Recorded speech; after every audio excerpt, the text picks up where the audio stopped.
probably the overall most common verse that Muslims use to show that Islam is a religion of peace is, of course, Surah 2:256, which that's where we get, there is no compulsion in religion. Let me read to you what the verse says.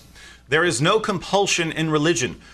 Truly, the right way has become clearly distinct from error. Therefore, whoever disbelieves in Satan and believes in Allah, he indeed has laid hold on the firmest handle, which shall not break off, and Allah is hearing, knowing.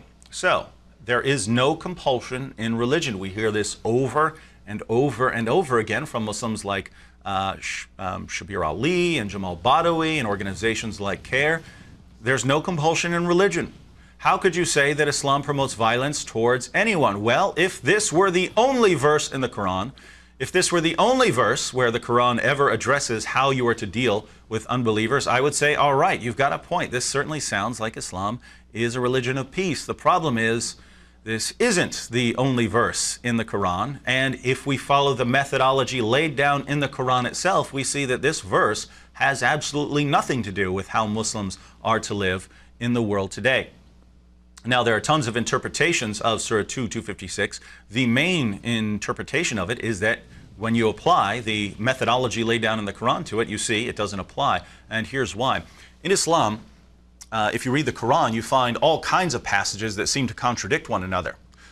Is this a problem? Well, the Muslim says no, because in Islam, there is the rule of abrogation. There's a doctrine called abrogation. If a verse comes later, and it seems to conflict with a verse that came earlier, then it's the later verse that applies, and the former verse has been canceled. God has given something better.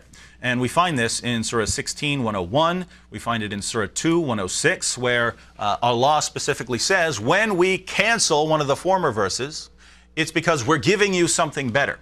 And so Muslims who understand the Quran know that if you find two verses and they seem to conflict with one another, all you have to do is go to the Sirah literature, go to the Hadith, go to the commentaries, see which verse was revealed last, and that's the verse that applies to Muslims in the world today. So, Surah 2:256, is that a verse that applies today? Was this one of the last verses that was revealed? Or could perhaps another verse, such as Surah 9:5 or Surah 9:29, which command Muslims to fight unbelievers because they're unbelievers, do one of these passages hold for Muslims today?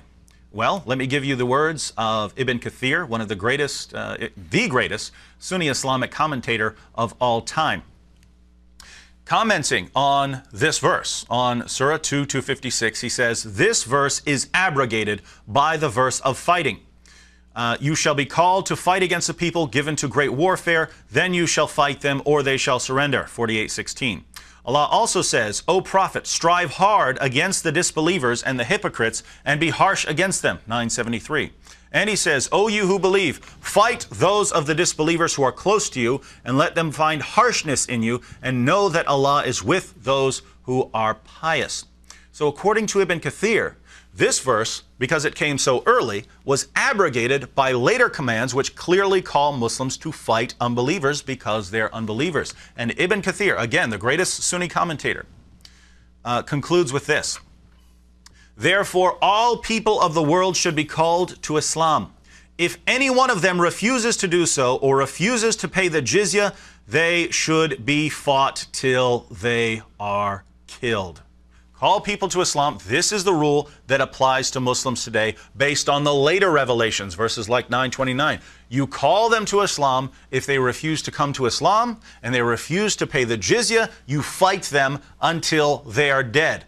Now think about this. Muslims in the West are saying, no, in Islam, it's a religion of peace because of Surah 2:256. Well, according to the methodology laid down in the Quran, and according to your greatest commentators, this verse no longer applies. Why are you pretending that it does? Because Muslims in the West are allowed to practice taqiyya. They're allowed to deceive us in order to keep us from knowing the truth about Islam.